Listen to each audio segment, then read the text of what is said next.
ইফতার মাঝে আমার মন প্রাণ ঠান্ডা করে ঘুরে আসার হলে তো হানা হতাই নাই। আসসালামু আলাইকুম, আশা করি আপনারা ভালো আছেন। বেকুন রমজান মোবারক। তো এই যে দেখেন চটপট উগ্র মানে 10 মিনিট তেলের বানালে ইফতারিবেন ঘুরে আসার মানে অল্প উপকরণ দিয়ে ঘর কিন্তু তো সবসময় থাকে। তখন এটা দুধ দিলাম পরিমাণ মতো, আমি যেতটুকু বানাবো ততটুকু, তারপরে স্বাদ মতো লবণ, তারপরে আর মানে রুচি অনুযায়ী আমি দিলাম চিনি স্বাদ মতো। তারপর দু এলাচ দিয়ে হানি নাই সিদ্ধ বেলা লাগিয়ে দিই।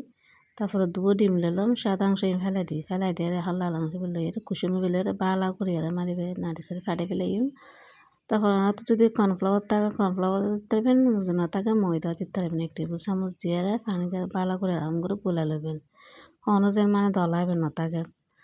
তো এখন দেখে দিই ধুতি যাতে ব্লক করে যাবে আর আমার ঘন গরম ফুটতুনু। তারপরে গ্যাসে বন্ধ করে এলাচি ফেরাবেন লইয়ারে ওরা ঠান্ডা করে তার চাইলে ঠান্ডা গুণ করলে অনেক গরম গরম দিতে পারবেন।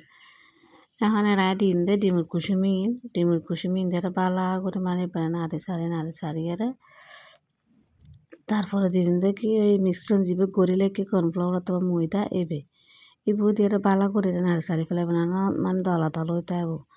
এখন নাড়াচাড়া শেষ হলে আমি চুলার মাঝে বসাই দিম। তো ওনারা বেকুন যদি তার ভিডিও ভালো লাগে সাবস্ক্রাইব করিবেন, ফলো করিবেন। এখন নাড়তে নাড়তে নাড়তে এখন দেখুন যে বুদবুদ উড়ে। তো ওনারা মানে নামাইয়ারে এই ওনারা তো যে মনে হয় গ্লাস হন বাড়ি হন এর মাঝে এই ঠান্ডা বেলা লাখি দেবেন ফ্রিজের মাঝে মানে 1 ঘন্টা লাখি দেবেন। ধরুন সকালে বানাইয়ারে নিত্য তো থাকতে পারে জামিল হতো এরকম যখন কিছু মেলা হইয়ারে ঠান্ডা বেলা লাখি দিবেন। এবার লাখি দেবেন পাতলা কিনে দেবে যাতে ওই যে ঠান্ডা হয়ে যায় সেটা থেকে মানে বহুত ঘনত্ব হয়ে যাবে সন অত ঘনত্ব মানে হাতে যেন মজা ওনারা যদি বানান করতে পারবেন মানে কি মজা হবে। তো ওনারা বেকুন ভালো থাকুন। আসসালামু আলাইকুম।